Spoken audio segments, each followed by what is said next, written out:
Mientras cargaba las compras, escuché por la ventana abierta su verdadera intención. Voy a quedarme con la mitad de lo suyo. No dije nada. Solo fui directo a mi abogado.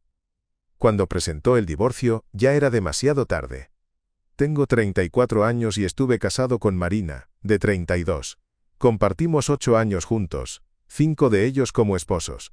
Nos conocimos en una fiesta de un amigo en común. Ella era de esas personas que iluminan cualquier habitación. Siempre sabía el nombre de todos y hacía reír a quien se le cruzara. Me enamoré de inmediato, creí que teníamos una relación envidiable, al menos eso parecía. Un poco de contexto. Yo había iniciado mi propio negocio antes de conocerla, una agencia de marketing digital. Nada muy lujoso al principio. Comencé trabajando desde mi pequeño apartamento, comiendo fideos instantáneos durante meses. Pero al momento de casarnos, ya tenía 12 empleados y un ingreso decente. Marina trabajaba en recursos humanos en una empresa tecnológica, tenía un buen sueldo, y solía decir que algún día le gustaría que construyéramos algo juntos. Las grietas empezaron a notarse el año pasado, comentarios sutiles pero constantes como: ¿por qué Rodrigo se lleva el 30% si yo soy la que sostiene todo en casa? Rodrigo es mi socio desde el inicio. Invirtió $50 cuando apenas éramos una idea. Marina llegó cuando ya estábamos en números verdes. Y luego vino el episodio del supermercado. Fue el mes pasado, un domingo por la tarde. Estábamos en nuestro recorrido habitual por Whole Foods. Yo estaba cargando las bolsas al baúl del coche, mientras ella hablaba con su madre desde el asiento del pasajero. Teníamos las ventanillas bajas porque hacía buen clima. Fui a buscar la última bolsa, y entonces lo escuché. Mamá, te lo digo en serio, el abogado me aseguró que puedo reclamar la mitad de todo, el negocio, la casa, incluso su fondo de retiro. Luego añadió: sí, ya lo sé, no, él no sospecha nada, he estado moviendo dinero desde hace meses, cuando presente la demanda, no lo va a ver venir. Se me entumecieron las manos. Me quedé ahí parado, sosteniendo unos plátanos orgánicos, mientras mi esposa organizaba mi ruina financiera, y se rió, de verdad se rió. Dijo algo como: es tan confiado, todavía cree que estoy buscando trabajo. Luego agregó que estaba documentando todo, las noches que yo trabajaba tarde, los fines de semana. Estaba construyendo un caso. Guardé los plátanos con cuidado en el baúl, cerré sin hacer ruido y me subí al coche. Ella colgó. ¿Todo bien?, le pregunté. Mi mamá está bien, perfecta, respondió forzando una sonrisa. Me besó la mejilla con una gran sonrisa. Yo conduje en silencio mientras ella me mostraba videos de cachorros en Instagram. Tenía la mente hecha un nudo, pero no dejé que se notara. Créeme, es más difícil de lo que suena. Esa noche, cocinó mi cena favorita: salmón con espárragos. Me acariciaba el brazo, preguntándome por mi día. Yo quería gritar. En lugar de eso, le elogié la comida y lavé los platos. El lunes, apenas ella salió a las 8 de la mañana, llamé a mi abogado, Esteban, un amigo de la universidad que maneja todo lo relacionado con mi empresa. Me recibió de inmediato. Le conté todo. ¿Qué opciones tengo?, pregunté. Esteban revisó nuestros archivos. Es grave, dijo, pero tal vez no tan malo como crees. California es un estado de bienes gananciales, sí, pero recuerda hace 3 años cuando reestructuramos la empresa como una sociedad tenedora. Apenas recordaba los montones de papeles que firmamos. ¿Y eso qué tiene que ver? En ese momento, Marina insistía mucho en tener participación. Te recomendé el acuerdo posnupcial para protegerte, ya que el negocio fue fundado antes del matrimonio, y ella lo firmó. Ahí lo recordé. Le presentamos ese documento como una medida para proteger también sus bienes personales de posibles demandas o deudas del negocio. Ella accedió y lo firmó. ¿Entonces eso nos protege? Sí. El POSNAP especifica claramente que todo lo relacionado con la empresa, incluyendo su crecimiento futuro, es propiedad exclusiva tuya. Además, tuvo asesoría legal independiente antes de firmarlo. No puede reclamar nada del negocio. Respiré aliviado. El negocio estaba blindado. La casa era otro asunto. Fue adquirida durante el matrimonio, por lo tanto, propiedad común, lo mismo con los ahorros acumulados en esos años. Pasé 3 horas con Esteban y una abogada experta en divorcios de su firma. Detallamos todo lo que Marina podía o no reclamar: el negocio, intocable, la casa, dividida, los ahorros también. ¿Y lo del dinero que ha estado moviendo?, pregunté. Hay que documentarlo todo, me dijo. Si está ocultando activos, es disolución fraudulenta del patrimonio común. Podemos usar eso en su contra. Durante 2 semanas, fingí ser el esposo perfecto, la actuación más difícil de mi vida. Mientras tanto, congelé mi crédito, abrí una cuenta bancaria que ella no conocía, y trasladé mis documentos importantes, incluido el postnupcial, a una caja de seguridad. Instalé cámaras por seguridad, claro, y comencé a recopilar pruebas. Descubrí cosas preocupantes. Tenía 3 tarjetas de crédito nuevas a su nombre, todas al tope, gastadas en ropa de diseñador y pagos a lo que parecían ser despachos legales. Confirmé también que no había ido a trabajar en 3 semanas. Según LinkedIn, había iniciado una nueva etapa como consultora independiente. Esa nueva etapa incluía a Mauricio Garay, su exnovio del instituto. Aparentemente, había vendido su startup por una fortuna. Me enteré de todo porque un día dejó su iPad desbloqueado con los mensajes abiertos. Tomé capturas de pantalla de todas sus conversaciones. Fueron 2 semanas enteras de fingir, de mensajes diciendo te amo, y preguntas como, ¿cuándo vamos a empezar a buscar un bebé? Esa última parte fue la que más me golpeó. Hablar de hijos mientras planeaba mi ruina financiera. Después vino su jugada. Un día llegó a casa, se sentó frente a mí con ese aire solemne y dijo, necesitamos hablar. Su tono ya adelantaba el guión. Creo que esto ya no está funcionando. Fingí no entender. ¿A qué te refieres? ¿Pasó algo? Ella suspiró. Hace tiempo que no me siento feliz. Siempre estás ocupado con el trabajo. Nos hemos distanciado. Tal vez, deberíamos tomarnos un tiempo. Le respondí con calma. Podemos intentar con terapia de pareja. Esa no era la reacción que esperaba. Su expresión se tensó. Fuimos a 2 sesiones. En ambas, Marina se la pasó hablando de cómo no se sentía apoyada emocionalmente. La terapeuta sugirió programar tiempo de calidad entre nosotros. La expresión de Marina era de quien quiere lanzar algo contra la pared. Después de la segunda sesión, se quitó la máscara. Esto no funciona, quiero el divorcio. Respondí tranquilo, si eso es lo que deseas, podemos hacerlo de manera amistosa. Ella sintió muy segura de sí misma. Sin abogados, dividimos todo por la mitad. Perfecto. Dije, pero dejaré que Esteban revise todo antes de firmar, solo sentido común. Ella frunció el ceño. ¿No confías en mí? Es solo un trámite, Marina. Espero que lo entiendas. Un mes después, su abogado envió los documentos iniciales. Ahí empezó la verdadera batalla. El proceso fue largo, burocrático, con muchos papeles y tiempos de espera. Finalmente llegaron las demandas formales. Quería el 50% de mi empresa, la casa, pensión alimenticia porque, según decía, había sacrificado su carrera por mí, mi coche, y el 70% de todos los activos líquidos. Esteban soltó una carcajada cuando leyó todo eso. Ambicioso, dijo. Déjame responder. Su respuesta fue quirúrgica. Incluyó una copia del acuerdo postnupcial firmado por ambos, donde se estipulaba que el negocio era propiedad separada. Aceptó dividir por la mitad la plusvalía de la casa según tasación. Rechazó la pensión con pruebas de que Marina nunca dejó de trabajar y tenía buen salario. Adjuntó pruebas de que el coche era un activo de la empresa comprado a través de la sociedad, y propuso dividir solo los fondos comunes a la fecha de separación. La abogada de Marina respondió con amenazas. Quería impugnar el acuerdo alegando que ella firmó bajo presión. Esteban no se inmutó. Perfecto, que lo intenten en juicio, todo se investiga. Entonces, decidimos mostrar nuestras cartas. Presentamos estados de cuenta de 3 tarjetas de crédito que ella había ocultado, pruebas de que había dejado su trabajo sin avisar durante casi un mes, capturas de pantalla de sus mensajes con Mauricio Garay donde hablaban de que esperara a que terminara el divorcio, registros bancarios que demostraban que había transferido $47 de la cuenta conjunta a una nueva solo a su nombre, e incluso publicaciones en LinkedIn sobre su nuevo emprendimiento justo en la época en que decía estar demasiado deprimida para trabajar. Tras eso, su abogada desapareció 2 semanas. La siguiente oferta fue un cambio radical. Marina quería irse solo con sus pertenencias y lo que tuviera en sus cuentas. Le dije a Esteban, hazle una contraoferta, que se quede con el 50% de la plusvalía de la casa, sus bienes personales, y el 50% del dinero conjunto a la fecha de separación, menos los $47 que ya tomó. No tenía otra salida. Si iba a juicio, su fraude saldría a la luz, y además, podría terminar pagando mis gastos legales. El día que se mudó fue extraño. Intentó manipularme una última vez.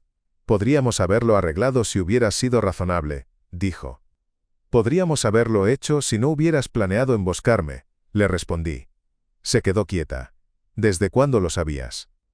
En el estacionamiento de Whole Foods, debería haber cerrado la ventana. Su cara se volvió de blanco a rojo. Luego soltó una risa seca, amarga. ¿Sabes qué? Me alegra. Siempre fuiste demasiado correcto, demasiado lógico, sin pasión. Mauricio me valora. Buena suerte con eso, estoy seguro de que los abogados de Mauricio son mejores que los tuyos. Cerró la puerta del coche de un golpe y se fue. Actualización. Pasaron algunos meses desde que el divorcio se finalizó. Pensé que todo el drama había terminado. Me equivoqué. Marina y Mauricio lanzaron su propia firma de consultoría. De pronto 3 de mis clientes más importantes rescindieron sus contratos, todos con la misma excusa vaga. Estamos reestructurando nuestra estrategia de marketing. Me llamó la atención porque eran cuentas sólidas de varios años. Investigando un poco, encontré algo preocupante. Los 3 habían contratado recientemente a un nuevo consultor. Marina estaba utilizando información privilegiada sobre mi empresa, estrategias que yo había compartido con ella en la intimidad del hogar, detalles sobre mis márgenes para ofrecerles precios más bajos. Llamé a Esteban. ¿Esto es legal? Es un terreno gris, respondió. Se llama interferencia contractual. Es difícil de probar y como ella nunca fue tu empleada, no hay cláusula de no competencia que la limite. Es poco ético, pero no necesariamente ilegal. Estaba enfrentando una pérdida de más de $400 al año. La rabia me invadía. Pero entonces, se puso arrogante. Recibí una llamada de Ángela, nuestra jefa de proyecto senior, y noté de inmediato que sonaba nerviosa. Me dijo que Marina, mi ex, se había puesto en contacto con ella ofreciéndole un empleo. Le pareció extraño, sobre todo porque le preguntó directamente por nuestra cartera de clientes. Sabía que ese era el momento clave. Puse a Esteban en altavoz y le pedí a Ángela que prestara mucha atención. Le dije que fingiera interés pero que le exigiera a Marina una oferta formal por escrito, incluyendo un contrato. Ángela, siempre impecable, manejó la situación con calma. Mostró dudas al principio, pero consiguió que Marina le enviara un correo con todos los detalles. Duplicaban su sueldo actual, le ofrecían un bono por firmar. Lo más grave, le exigían llevar una copia de nuestra lista de clientes activos y propuestas en curso. Era un caso de espionaje corporativo empaquetado como una simple propuesta laboral. Esteban redactó una orden de cese y desistimiento impecable. La enviamos a Marina, a Mauricio Garay y a su abogado, adjuntando el correo electrónico que Ángela había recibido. En la carta, amenazábamos con una demanda civil de varios millones, además de notificar a la Fiscalía para abrir una investigación penal. Pasaron 3 días sin respuesta hasta que recibí una llamada directamente de Mauricio. Intentó sonar conciliador. Seamos adultos con esto. Yo respondí seco. Tu socia intentó robar a mi personal y mis secretos comerciales. Eso no es madurez, es un delito. Su excusa fue que Marina era apasionada, que se había dejado llevar. Me dijeron que estaban dispuestos a enmendar la situación. Me ofrecieron $250 como compensación para cubrir las pérdidas y que todo quedara ahí. Les hice una contraoferta de $500,000. Finalmente, acordamos $400,000 y un compromiso legal que prohibía a Marina, a Mauricio o a cualquier empresa vinculada con ellos, volver a contactar a mis empleados o clientes.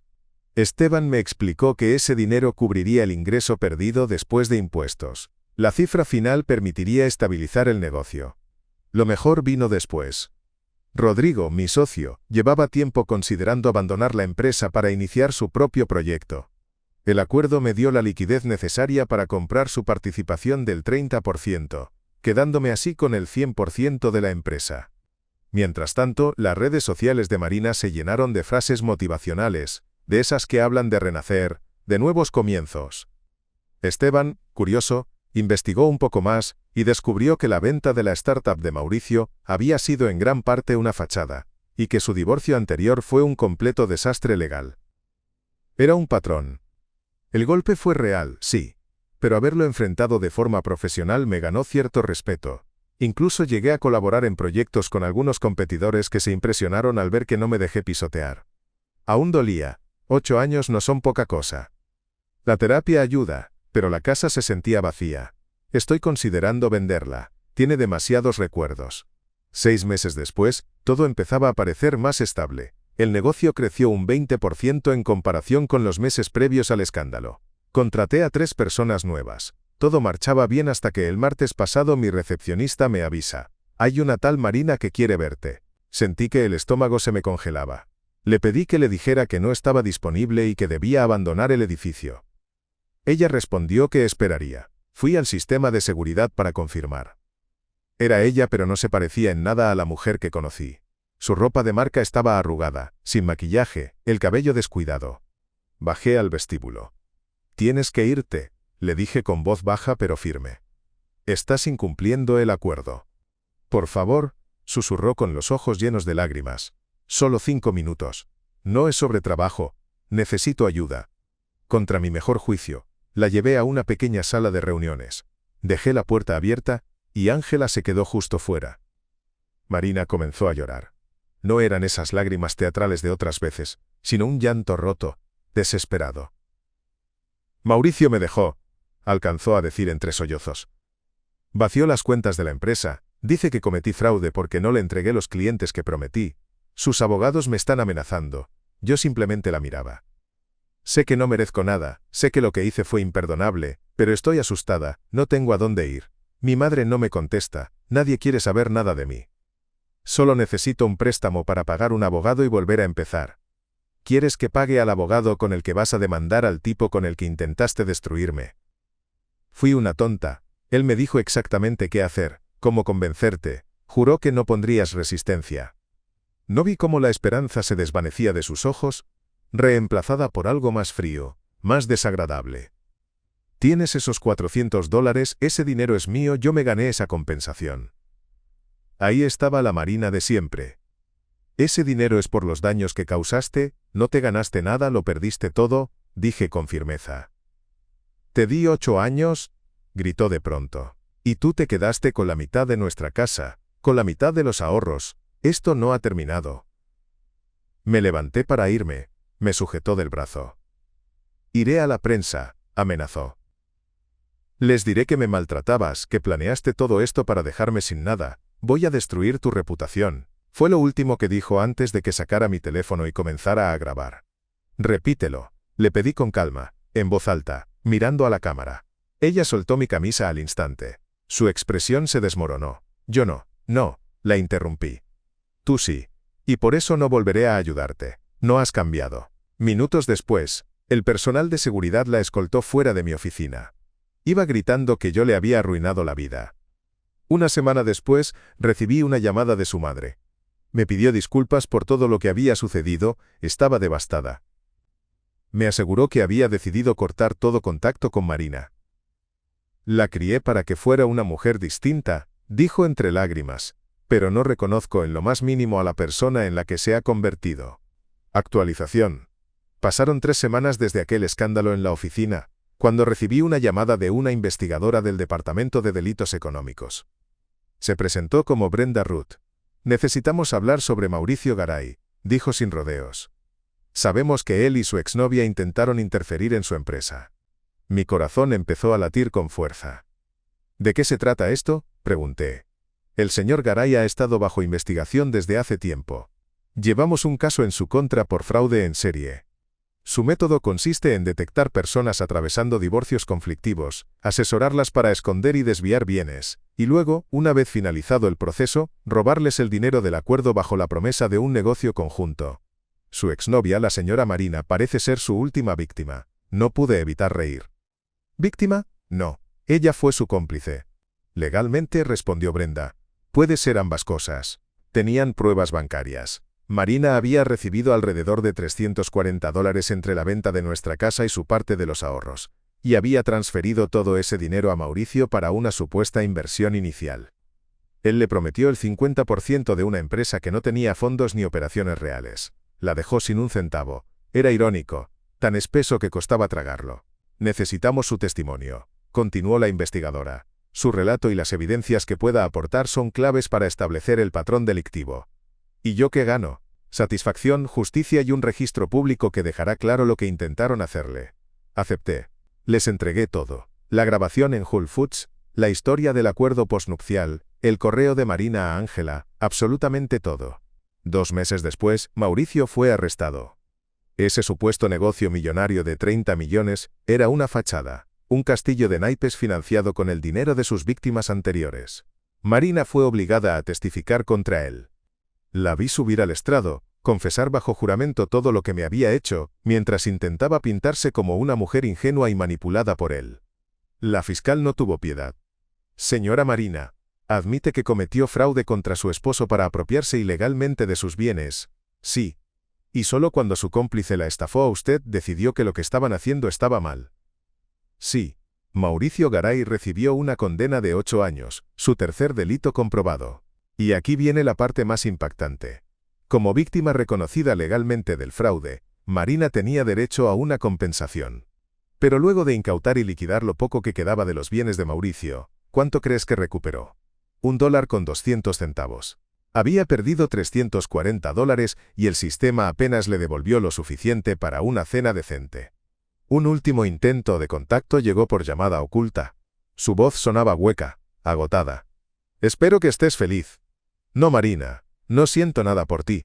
Ya solo terminé con esto. Yo sí te amé. O tal vez, pero amaste más lo que él te prometió. Solo quería sentirme segura. Y lo estabas. Tenías un esposo que te amaba, una casa hermosa, una vida cómoda. Lo arruinaste por perseguir un atajo. Guardó silencio.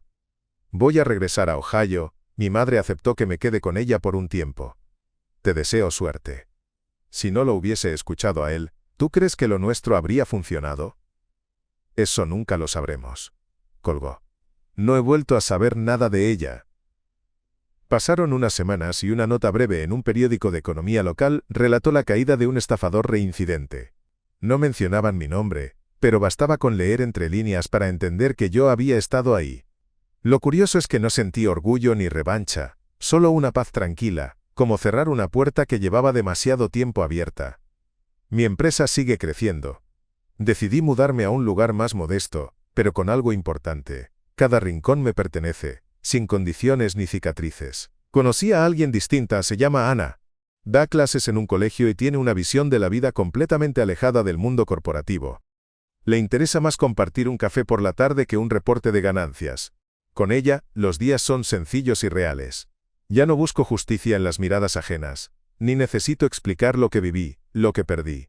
Lo reconstruí paso a paso, sin ruido, y lo que aprendí, eso no se olvida. A veces, la vida no te da explicaciones, pero sí segundas oportunidades. Visita el canal Historias del Alma MX para ver la historia completa.